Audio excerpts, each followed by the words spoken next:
Hello and welcome to the Crypto Club and Digital Assets weekly catch-up on Zoom. It is Sunday, the 25th June 2023, and as is always the case, we never really know exactly what we're going to be talking about. In these sessions, we sometimes discuss blockchain, crypto, DeFi, NFTs, ICOs, STOs, TGs, any other three-letter acronym really. Sessions are open to novices and experts alike. Everyone is welcome. There are details on how to come on to a future session in the link in the comments below. So with that, let's see who's going to come and join us today. It's Bal. Sorry, it's Bal. Did you That's say? right, yeah. Right, well, I guess you've never been to one of these sessions before. You're right, it's the first time. Yep, no problem. We never quite know how these are going to go. Some weeks we get just a couple of us on the call and it ends up like a fireside type chat. Other weeks we get 8, 10 or more people joining us. It really depends. And it's open to you as to what you'd like to discuss or learn about or share as well. Sure. So it might be useful. What's your kind of background? What's your interest to begin with, if you share that? Okay. My background is I'm an engineer, aeronautical engineer, and Bitcoin I've been involved in, say, I would say 8, 9 years now. So I bought my first Bitcoin 8 years ago. I've watched the roller coaster, but I'm a firm believer in Bitcoin and the way the monetary system we have is corrupted and we just keep printing more and more money. Gary, it's just a mess. Yeah. And with Bitcoin, at least you're limited to the amount of coins. And I just believe in that structure that you can't produce anymore. But obviously, we're losing a lot of coins. So the coins are also not the 21 million in reality. There won't be 21 million coins. So I just use it as an investment vehicle. I just hold on to it. I've never sold any. I've just kept what I've bought initially. I have gone into other cryptos like Ether, XRP, Solana, and other ones. I just love the system. I just continuously spend a lot of time on YouTube listening to certain websites and YouTube channels. Okay. Well, it's a fascinating type thing. So I guess the aviation connection straight away. This is on backward probably from UC, but it was actually the World Aerobatics competition a couple of years ago in the UK. Right. So I've got a passion for aviation myself. But yeah, in terms of crypto and that kind of thing, you're absolutely right there. I discovered, I got into it, I guess not a similar time to yourself really, that originally I started getting into blockchain in 2014, 2015, and that's the technology that sits underneath crypto. And I kind of stayed away from crypto for a while, but eventually you get dragged into it. And the thing I learned whilst learning about crypto was how much most people don't know about the traditional financial world. Yeah. And when you learn more about it, that's where you get to discover it's not as smooth, slick, and open and inclusive as you might perhaps imagine. Yes. And this is where, as you say, you start learning about how central banks print money, how there really is a money tree, despite what governments will tell you, and they've got complete control of it.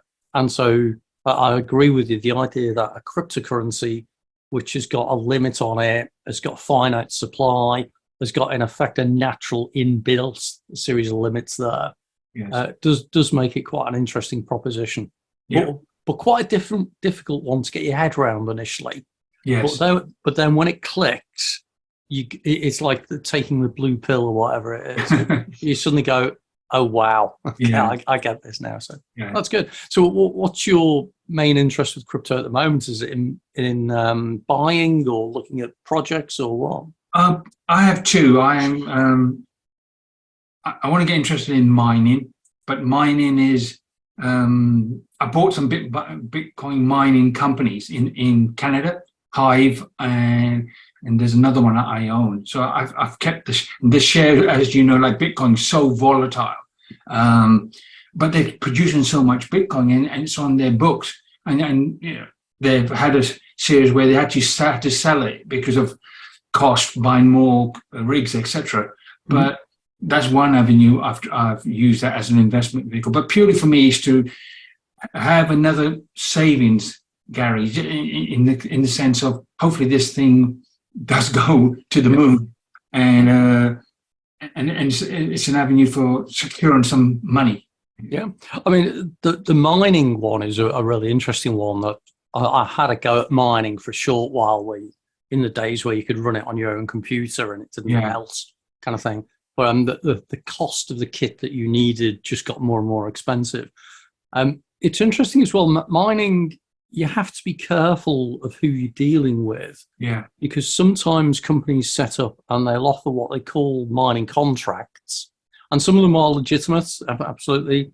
And you invest for a fixed period of time, they agree a certain return there, and they are legitimate.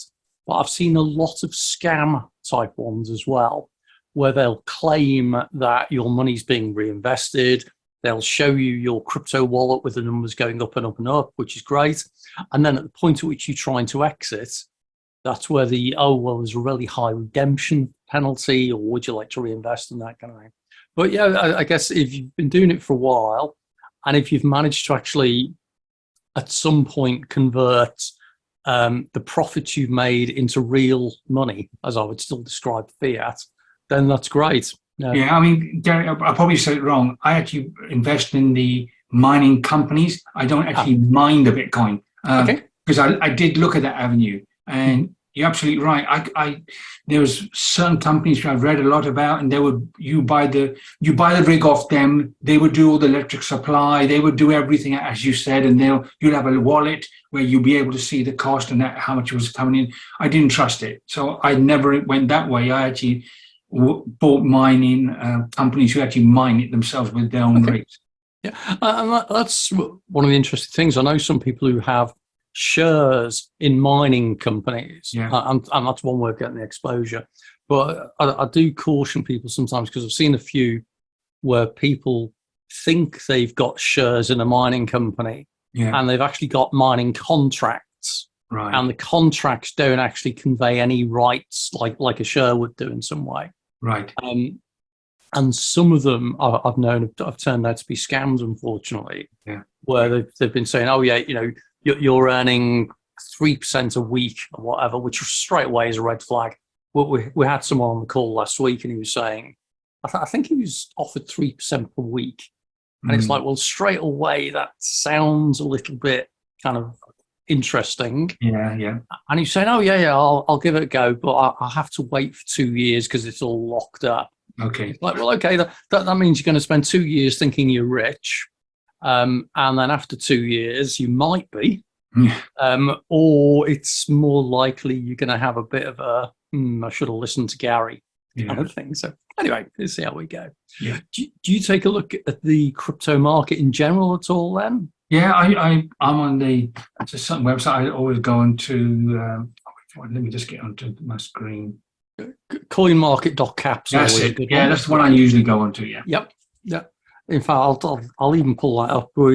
I find quite a lot of people actually watch this session after the event there because I record it and publish it onto YouTube as well. Right. So I'll just pull it up because a lot of people often say, "Oh, have you got any advice of websites to look at and that kind of thing?" So we'll just do that. So for those who aren't aware of it, this is coinmarketcap.com.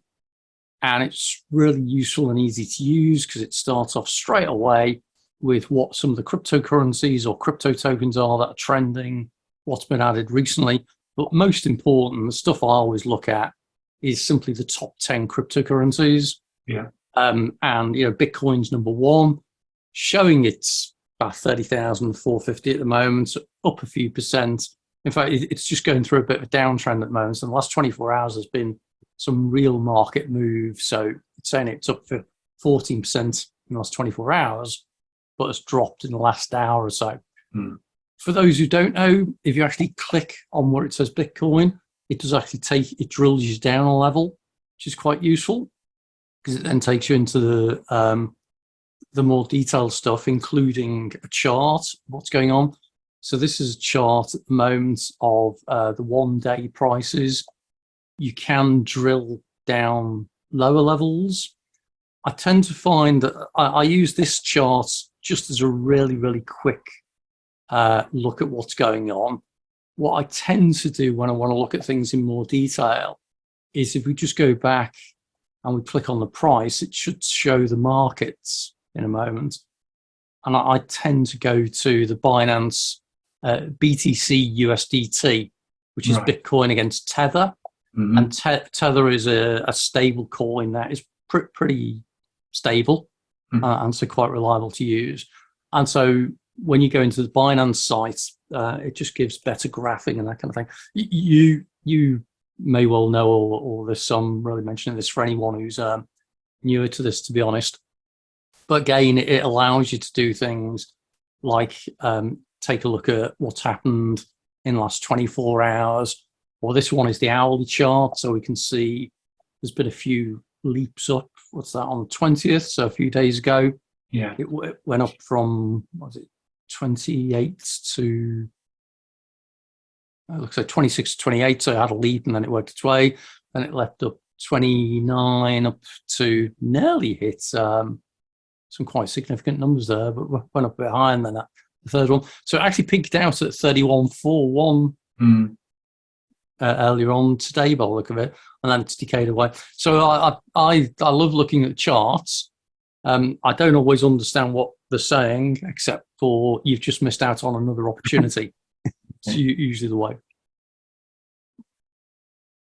So for today, have you come along with any questions or any thoughts, or are you just here to listen and see what it's all about?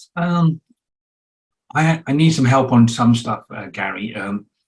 One of the things I'm conscious of is my Bitcoin is with a company, a web company, and I'm just trying to understand, because I heard a lot about Ledger and how they use their USB stick, and I'm not sure which way is the best way for me to secure my Bitcoin that is not on the system. Yep. And I need some help on that. There's one thing I do need. Sure. Okay. No problem. Obviously, bearing in mind with this being recorded and published, sure. If we say about anything sensitive, I'll delete it out anyway. But the easiest way is don't say things like, "Oh, I've got 3 Bitcoin in this wallet," because straight away, I think. So, as a general principle, you're absolutely right. There are different types of what are known as crypto wallets, which store the keys that hold the ability to transact against the blockchain. So in Bitcoin's case, you might have a Bitcoin wallet, which is either what's called a custodial wallet, which is kind of confusing because actually you don't have the custody. It's the exchange that has the custody. So this might be something if you're trading on like crypto.com, binance.com, some of these, they've all got online wallets. The problem with those is that quite often it's the exchange that has the keys.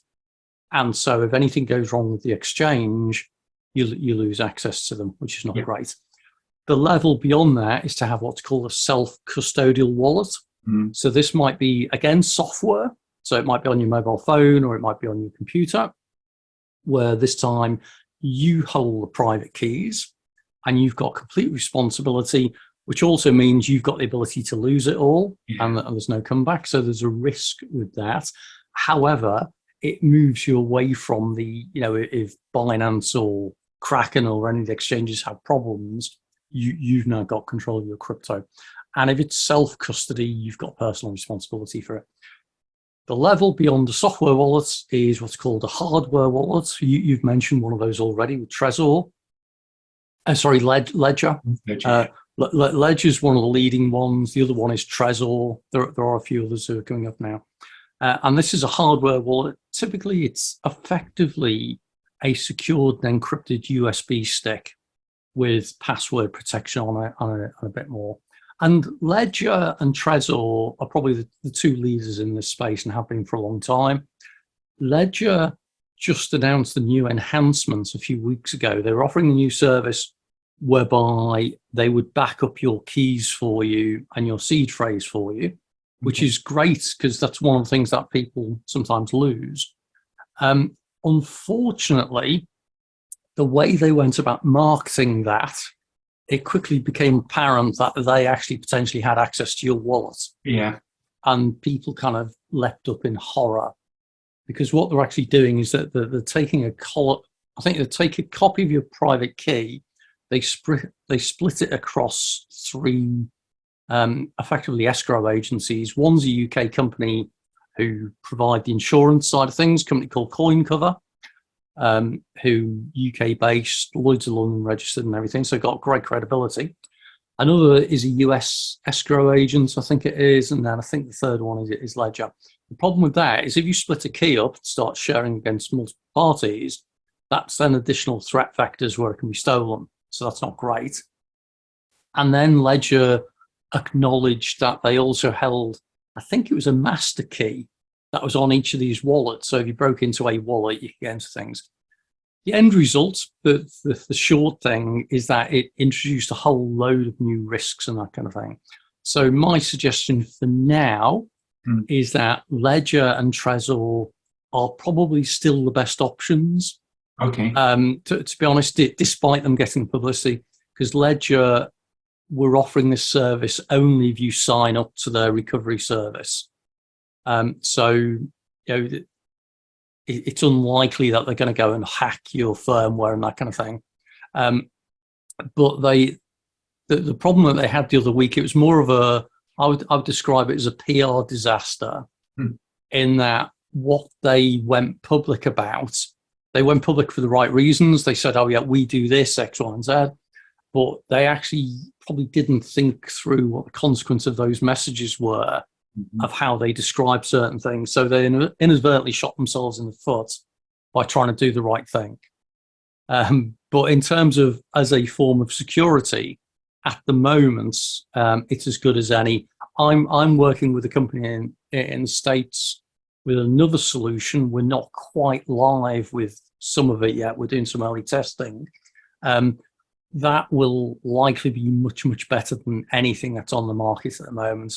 Okay. But we're only releasing that to a few kind of beta testers at the moment.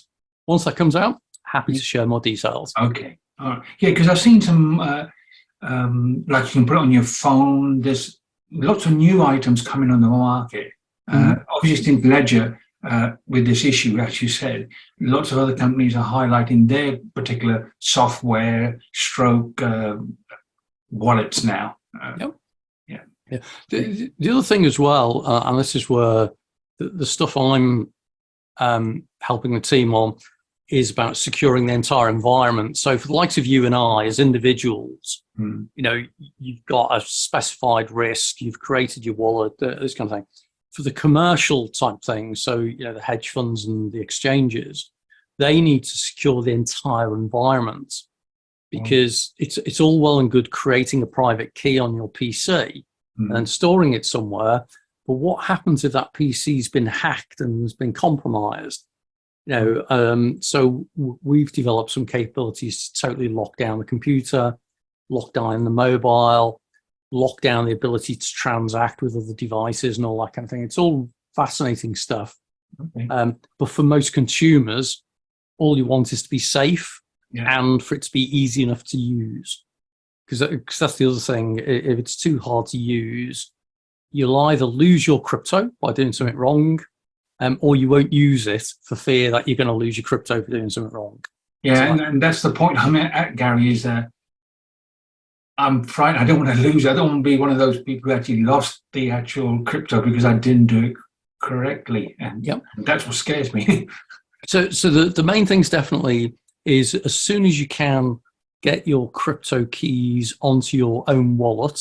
Yeah. Ideally a hardware wallet. So as I say, Trezor and Ledger are still, I would recommend, as being pretty good. Take a copy of your seed phrase, which is, you've probably seen all these words. It's usually a 24-word seed phrase. So take a copy of that and store it somewhere safe.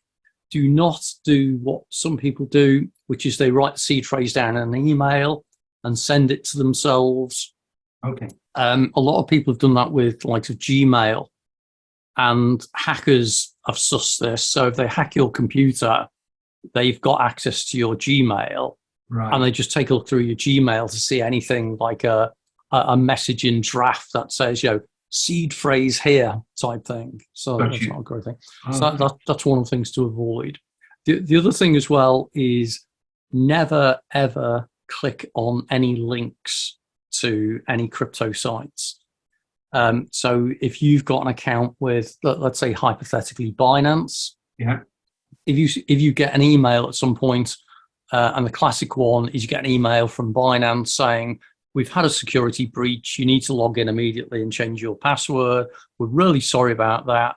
Click on the link here to change your credentials. And actually it's what's known as a phishing attack. Mm-hmm. So it's actually a fake email. It's not actually from Binance. It will look as though it's from Binance. They are really good at making them looking good. Mm-hmm. And when you click on the link, it will take you to a site that looks like it's Binance's login page, but it isn't. Right. And they'll get you to log in, and they'll get you to log in a couple of times. And they'll say, no, that's not the right password. They'll then take your user ID. They'll log into the real site, use your details, change your password, and then they've got control of everything. Oh, right. So, okay. Cool. And I have known someone who watched his crypto empty out of his wallet when he realized that this had happened. And he said it was really sad. He could actually see the transactions coming out of the crypto wallet because he'd fallen for exactly that. He thought there was a security breach, clicked on the link, put his details in, and it was actually a phishing scam. So, and talking of scams and security, just been joined by JT. Hey, JT. I'm saying that because he knows a fair amount of this space. Not that he's a hacker. Hi. That was a weird introduction. I have to be careful. You presenting at a conference this week, JT? Sorry? Say again? Are you presenting at the Stacks conference or something this week, did I say? No, I'm not. No. I thought I'd seen you down as one of the speakers. No. Oh, okay. Stacks? I didn't know that even there was a Stacks conference. Yeah, I think so. Is it STX? Thought I'd seen something somewhere. I'll take a look separately and I'll let you know the details. Maybe it's one of these phishing conferences. You get that occasionally as well, don't you? Yeah, I even one time saw my name in a conference and I was like, what? I'm not speaking there, you know? Yeah. So, yeah. Well, I remember I think it was 2017, I actually used it as a case study around hacking, that there was a crypto conference announced in London. And it was unusual in that it's the first conference I'd seen where they're actually accepting payment for tickets in Bitcoin, which was quite forward-thinking at the time. And I checked into it, and it's being held at the QE2 Centre. So for those who know London, QE2 Centre, great big conference centre near Parliament, very popular for big events and that kind of thing. And this advert for this crypto conference looked really, really good. And they had, basically, if you could think of any well-known person in the crypto space, they had them down as a speaker. You know, they had all the big names. So, you know, Vitalik from Ethereum, Charles Hoskinson from Cardano.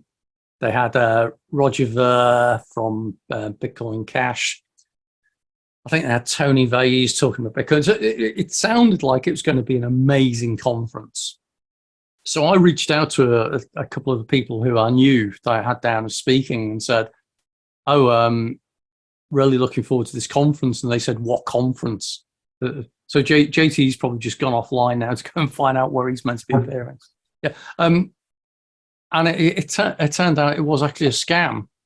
Right. And the only reason people found out it was a scam was because they started getting in touch with the QE2 Centre to say, you know, we need to know where the parking is for this conference. And the QE2 organisers said, what conference? Okay. So there you go. Another example of scams in different ways. It's not just scamming of crypto. Sometimes the scammers are quite creative in other ways. So JT, now you've rejoined us. Anything new happening in the world apart from Bitcoin going up in price? Or the Bitcoin ETF being announced? Yeah, I mean, there's quite a lot of stuff going on, isn't it? And one of the things that I've been looking at is the whole thing with with all of these ETFs and new exchange, all these new players coming in. I mean, there was so many requests for ETFs that it's just beyond belief, They think they're going to get a license when the SEC has been quite opposed to it, Mm-hmm. So something is going to change, I think, but you never know with them, Well, I don't know what to think, to be truly honest about it. So I know that if she was here, and she's not coming today, we normally have a lady called Elena who joins us, and she's brilliant. She asks some great questions when people say things like ETF. So, what is an ETF? So it's an electronic traded fund. And effectively, it's putting a wrapper around the crypto, isn't it? Is that right, JT? So it's a way of buying into the crypto without actually owning the underlying cryptocurrency. Yeah, pretty much. Yeah. Summarizing here. Yeah, and so there's a number of them, as you say. The Winklevoss twins tried to launch a Bitcoin ETF a number of years ago. In fact, I think they've tried several times now, and that keeps getting rejected. The one that made the news, I think it was last week, is it BlackRock, who said that they're going to build an ETF? I don't know. In fact, Bal, is this some stuff that you have some insights on? I've read a lot about BlackRock, Fidelity. Quite a few companies are starting to get into the market. So they're all jumping on the bandwagon at the moment. But the thing is, I know they're all American companies, but there's plenty of Canadian companies who already do ETFs. So I'm not sure why America's taking so long. And if someone wanted to buy it, there's no reason why an American couldn't buy a Canadian one. But I don't know any more than that, really, Gary. I think that the slow uptake in America is simply because of the regulatory regime. You've still got something of kind of a war going on between the regulators in a way that for cryptocurrency in the US, my understanding is that there's something like 13 different regulators all staking a claim at a federal level around who's responsible for crypto. So, we all know about the SEC, so the Securities Exchange Commission, who are saying everything's a security, so it falls within their area. CFTC, which is the commodities equivalent, of saying, no, Bitcoin's a commodity, so it comes under our remit. I can't even remember who some of the others are, but there's like 13 of them in total. And then a lot of people don't realize in the USA, whilst you have a federal regulator, so across states, you also have state level regulation. And so Wyoming's regulator has got a different attitude to New York's, has got a different attitude to all the others. So it's an incredibly complex regulatory environment. And in some ways, I think that's why some firms have stayed away from it.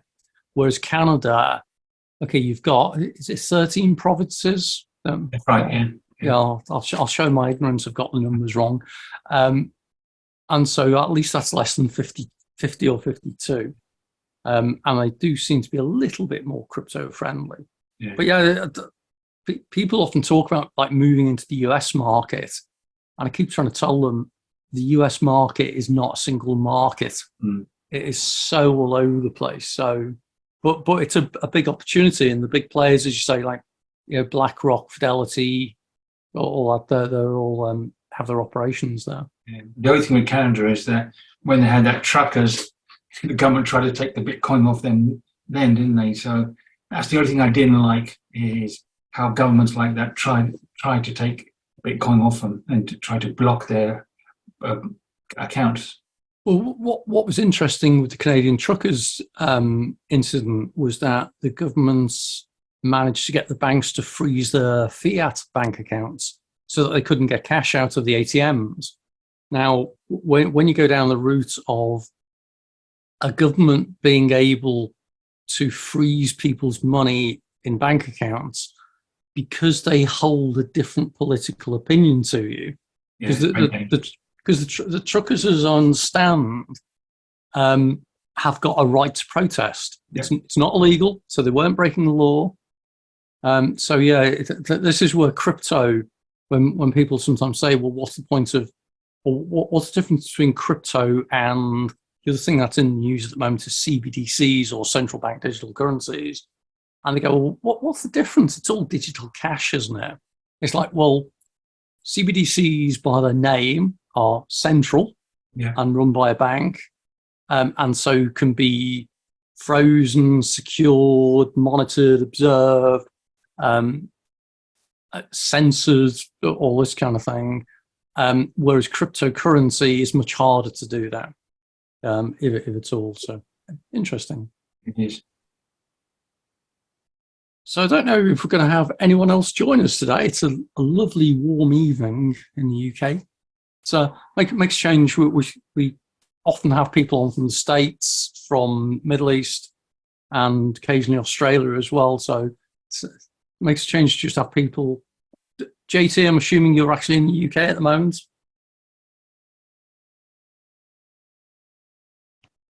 He's gone away. Yeah. I'm in the UK. Yeah. So do you know of any good conferences that are coming up? Yeah, next week I think there is the Block Chance in Germany, in Hamburg. Yeah, it seems to be big, you know. A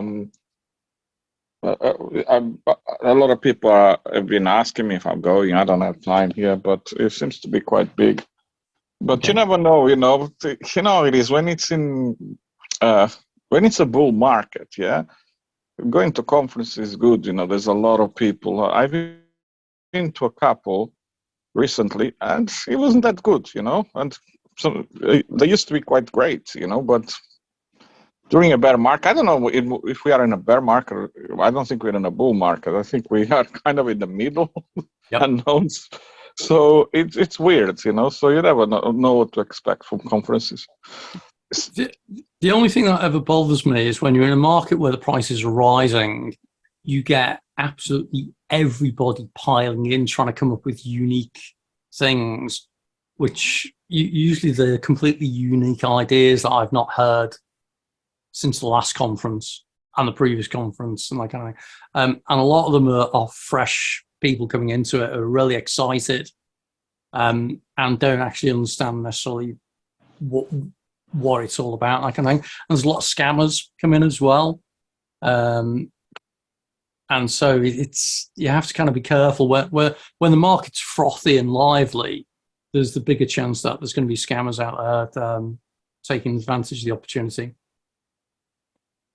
Yeah, for sure. There is a lot of people. Yeah, I'm from an agency, marketing these or whatever, you know, all consultancy.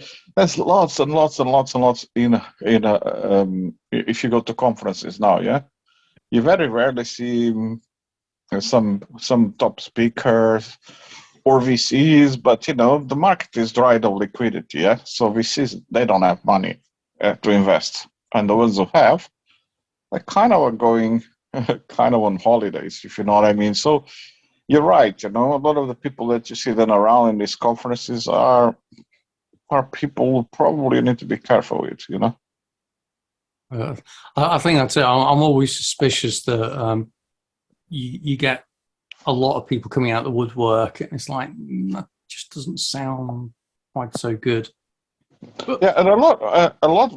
One thing quite interesting, someone mentioned to me recently, is that a lot of VCs, because they don't have the liquidity, the LPs are not committing any liquidity, so for them not to lose their teams, they go into marketing and consultancy mode, you know, and then you know it's not something that they actually can do well. So ended up actually, you know, being quite bad for startups, you know, because they know that they have a good name, some of these guys, and they'll go with it, but they are not really the experts. So in the end, the results are not going to be great, you know. Mm-hmm. I don't know if you should consider that a scam. People know these days they call everything a scam, you know, and that's the problem because, you know, are you going to figure out what people think it's a scam or not? For me, that's not a scam. It's just trying to help projects, but they don't know how to do it, you know? Yep. And people then say, oh, I got scammed by this VC or whatever, you know? But again, it's their fault, yeah? I agree, and I do find it frustrating, as you say, when someone says, oh, this is a scam, the project's failed. It's like, no, the project has failed, you know, and they're actually totally legitimate people, but maybe didn't have the technical ability to do what they're trying to do, or they didn't have the marketing ability to promote the product, or they didn't get the customers, or whatever. There's a whole range of reasons why a firm will fail. That does not make it a scam. That just means it's a failure. Now, there are scams as well. And yeah, it doesn't help when you get some people who go on social media, on like Telegram groups and lots of groups, and just shout at everything's a scam, when actually it's not. It's just that it's normal for business type thing to not always be incredibly successful. Yeah, usually it's just idiots or people that actually have some interest in destroying some company or some person's name because it's kind of a competitor. And there's so many things I've seen. It's unbelievable. So one of the things that a lot of these people forget is that in non-crypto world, 1 in 10 startups succeed. So 9, what are you going to call them? Scams? No, of course not. It's exactly what you said. It's about the execution. And a lot of times they're ahead of the market, ahead of, technology is not there. It's very hard to try to do. So many reasons, they go wrong. And of course, the investors, it's traditional investors, for equity, they have convertible notes, blah, blah, blah. So they lose that. The startups that are in crypto usually, so far, majority have kind of a writing softs, and then they launch a token, and because everything went, it's actually, they don't know how to execute, they don't know how to work with the right VCs as well, sometimes get with the wrong people that just want the tokens to dump later on. And the token dumps, of that startup, and all of these people go, oh, they're all scammers, these founders from that startup and this and that. And 95% of times, they just don't know how to run a company because they forget these are developers, majority, huge majority, like over 95% are devs that come up with a good idea, created something, an MVP, somebody put money behind them, some VCs, and they just never manage any company. They didn't even get any training to do it. So the execution is bad, they fail. And a lot of time is not their fault. Well, it is their fault, but you know what I mean? It's a combination of things, And if their token didn't dump, which means VCs, marketing agencies that help them, etc., the whole number of people around that startup actually dump the token, So of course, what's going to happen? Nobody wants to know about their project anymore, so they'll never succeed. It's quite complex, But even, I'm sure you remember, Bala, I don't know, did you see what was called the ICO craze? Yeah. Which was probably about 2017, 2018. And that was kind of like where initially teams were beginning to use tokens as a way of fundraising, which is kind of like the precursor to what JC's saying about where you now have VCs now. And some of the projects I saw, I described it as, it's a bit like going to a fairground where you buy the tokens to go on the rides, but the rides haven't been built yet. And they're going to use the money they get for the tokens to pay for the rides. And as risky as that sounds, what makes it even worse is that the people who are going to operate the rides have never done fairgrounds before, but they've read the Dummies Guide to Building a Fairground type thing. It's like, this is quite high risk. I mean, I believe more and more reading about FTX, they done the same with the coins. But some companies bought their coins and they inflated the prices that way as well. Yeah, FTX, the more I read about it, the more complex it looked, where they're actually interacting with Alameda Capital, who was meant to be like the venture arm, and there was some interesting cross-feeding of funds, shall we say. I need to be careful because you always have to be sensitive when there are legal cases underway. But yeah, it looked a little more creative than one would expect, shall we say. Definitely. Okay, well, I'm going to suggest then, if there's nothing else happening, and this is usually where JC says, "Oh, just one last thing." I was going to close the call off early today. Okay. There's no point in just staying on. But actually, there is some questions, Gary. So if you go for it. Yeah. These exhibitions, I've never been to any Bitcoin exhibition yet. So are there some good ones to attend and where you would learn in the UK? Yeah. I did actually run a Telegram channel which gave a list of every event that was being announced, because there were so many of them at one point. I've actually stopped that at the moment, but there are websites and that you can find which list conferences off and that kind of thing. Right. I generally say any conference I'm going to is going to be worth going to. Right. But I don't go to many conferences these days. I actually prefer going online. So in the UK, there's a few names of people who, if you see that they're involved in them, right, then that they're worth checking out.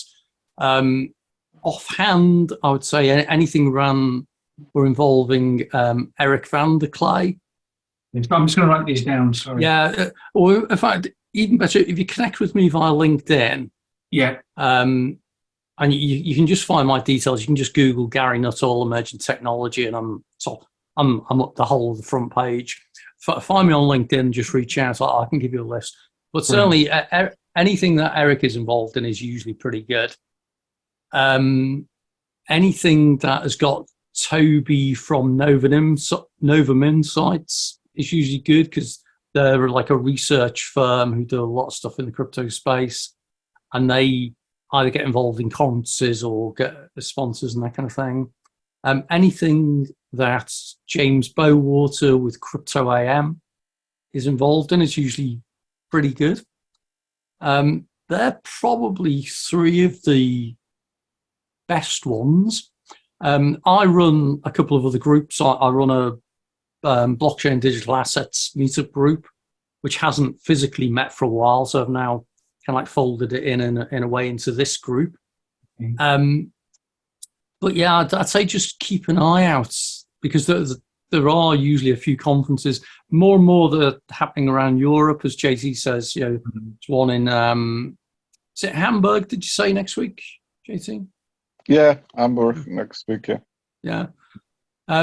If you've got a general interest, so if you just want to learn about the technology in that, can recommend the ETH London group as well, who are specifically around Ethereum.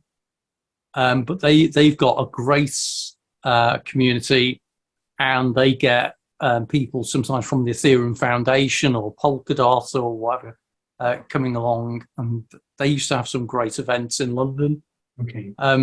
And also, we've used meetup.com. Meetup.com is great because that lists off all the events that are around, not just conferences, but meetups. And there's a group who meets every Monday in London called Crypto Mondays. And Crypto Mondays, again, they're building a really good presence. Usually quite good going to their events. I've not been in person to one of their events for a while. But I know some of the people involved, and they're really good as well. And this forum is open, so you don't just discuss Bitcoin, you discuss all of crypto as such? Yeah. In fact, on the YouTube intro, I usually say, we discuss blockchains, crypto assets, DeFi, NFTs, SCOs, ICOs, TGs, anything kind of related with the broader ecosystem. Right. So I get quite involved in the crypto or digital asset custody side of things. So exactly as you were saying earlier on about things like crypto wallets. Yeah. That's kind of a niche area that I get involved in, and insurance, a few other things. But yeah, we talk about not just Bitcoin. If people want to talk about Ripple and what's going on with the court case, we can sometimes talk about that. It really is just open to whatever people want to talk about, or if they've got questions.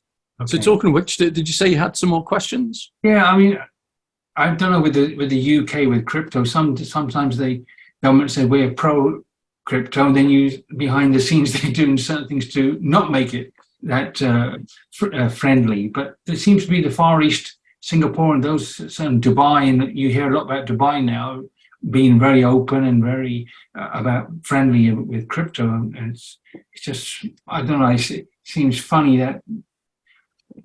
I believe Europe have done some sort of agreement now about crypto that standardizes, or some made some sort of agreements how it should be looked after. So I don't know whether Europe are ahead than the So the EU has just made final a piece of regulation, MiCA. So it's the marketing crypto assets regulations, and this has got loads of stuff which harmonizes and standardizes about crypto trading, about what's called, it links in with US Treasury has got a function called FATF, which is the Financial Action Task Force, and they've got a thing called the travel rule. So this is how exchanges now have an obligation to record where crypto's come from, where crypto's gone to, what amount and everything. So MiCA includes a load of stuff around that, I believe. And it is very much kind of like, as you say, kind of harmonizing how crypto will work in Europe. The UK, as you say, there's the FCA, who the government says that they're very pro-crypto, and then the FCA puts in place things which are a little bit more cautious, shall we say. So the requirement for all crypto asset-related firms to go onto a crypto asset register is one thing that they introduced a while ago. And I think last time I saw there's 46 firms, I think, that are on the register now. They're just about to announce another piece of control around marketing of crypto assets as well. So from October, they're planning on introducing a commitment to a cooling off period if you buy certain crypto assets. So a bit like how if you take out a loan, you've got a cooling off period to cancel the loan. They're talking about introducing that in some way on crypto. How that will work, I don't know. Okay. But yeah, there's a lot of regulations. There's also at the final stages of Parliament at the moment, there's the Financial Services and Markets Bill, which once that gets its final reading, gets approved by Parliament, will become the Financial Services and Markets Act. And that's got a load of stuff about crypto assets and about the FCA responsibilities and various other obligations of what the police can do and all sorts of stuff. So the government's kind of introducing stuff. So it looks like JT's dropping out. We've been joined by Mariana. Hey, Mariana. Hello. Sorry I'm late. Hey, no problem. I was just about to close the call off early, and then we started getting into some interesting discussions. Yeah, I was like, wow, interesting stuff. Yeah, sorry I'm late. No worries. A bit of babysitting today. Anyway. So Mariana, are you interested in crypto on a technical basis then, as well as investing? Yeah, so I've got some investment in crypto, so I somehow have some sort of, interest from that side, but as well from the development side for sure. Especially because I feel like that is the future and that's where everything is going to. So I'll probably say, both sides. So I'm just trying to keep up with as much as possible, but as you know, it can be a bit overwhelming at times. And the thing I learned, I've been in this space for like 7 or 8 years. I forget when I initially got into it, is that the more you learn about it, the more you realize how little you know about it. So there's always more and more to learn at the next level. And what I find really fascinating, though, is the more you learn about crypto, the more you learn about traditional financial world, and the more you realize how little you understand about how that works. So I love it when I speak to people who say, I'm not getting into crypto because I don't understand how it works. And you say, oh, do you know how a bank account works then? And they go, oh, yeah, okay, right. Can you just explain what an MTI is? I go, oh, what's an MTI? Oh, well, it's a message that goes through Swift. What's Swift? Oh, that's the platform, blah, blah, blah. But people just don't realize a lot of these things. So, well, great. Well, thanks, Johnny. Right at the beginning, I kind of explain how we have these sessions totally open. We don't have any fixed subjects or topics. So really, it's over to if you've got any questions or anything you'd like to share. So I don't know if you came along with an intention of asking anything, or you're just curious as to what the group was about. Yeah, more curiosity. I just thought, oh, what a good group to join. But then I realized I got the timings wrong. So yeah, nothing to share this week, but I'm sure next week we can start contributing, or whenever we have it again, I'm sure I can contribute a bit more. Brilliant. Well, we hold them every week, same time, same place, 7 p.m. till 8 p.m. UK time. And that's borne out simply because that time suits me. And people work around that. Otherwise, I find if I try and organise around other people who say, "How can you do it on this time?" Blah blah. It just gets too difficult. But yeah, they're totally open. Everyone's always welcome. And I always find it interesting as well, the number of people who I've met at conferences who've come up to me and have actually said, "Oh, I watch your recordings every week. I don't have the time to come to your meetings, but I actually watch them." Wow. So it's great. I've actually had that with several people, so it's kind of like there is an audience out there afterwards. So you're just here to listen for this week, I guess then. Yeah, definitely. I need to try and network a bit more as well. I've got like an app that I'm currently building as well with a few friends. It does involve a bit of crypto as well. So just trying to, like you said, there's so much to learn. So yeah, I feel like it would benefit me. Well, anytime you've got any questions, just ask away. That's not a problem. But Bal, coming back to you then, you got any more questions, or did we cover everything off? Also about exchanges, Gary. I mean, exchanges, there's so much, again, news about certain exchanges maybe being shut down. They're moving their exchanges from one country to another. Yep. It's changing all the time. It's just trying to keep up with it all. Yeah, you've got the challenge that the likes of Binance, and Binance are for those who don't know, one of the biggest exchanges or whatever, who you can never actually work out which country they're actually based in, because they seem to be constantly moving around, and they're always looking at where the regulatory friendly countries are. So the Middle East at the moment, as you said earlier on, Dubai, Abu Dhabi, in particular, are very crypto friendly. And so you've got exchanges who, some of them are relocating there. Binance, I think their main Middle East office is in Abu Dhabi, if I remember correctly, but certainly the whole of that region. And sometimes you'll get exchanges who close down simply because the aggro factor of trying to operate in a particular country has just become too great. Yeah. So you got the situation at the moment. Things like Ripple, XRP, the cryptocurrency, because there is court action going through on that with the SEC saying that they believe it's a security. One of the problems with that is that if they win the case and XRP is proved to be a security, then any exchange that was trading it is then guilty of trading a security. And so a lot of exchanges have gone, well, we don't want to do that. So we'll either stop trading XRP, which is one way of doing it, or we'll stop trading in the US. So this is where you do find that they move around a little bit. So that there's never an easy answer or a right answer on that. Yeah, because I bought some coins with a company in America, but then with all this SEC issues, they've transferred it to a European part of their company now. So they closed the US one and then transferred it across to another country. Yeah. And in fact, I think Binance has done that. So Binance, the SEC took out action against the US entity a couple of weeks ago. And so I think that led to a suspension for a while, but the asset's been freed now. And so Binance has certainly announced it's setting up in various countries at the moment. So yeah, that kind of thing happens sometimes. I think what I've been saying to people recently is that you can't go wrong anymore. Well, you can always go wrong, but you reduce the risk quite a lot if you actually register or you are with a exchange in the EU because of the MiCA law.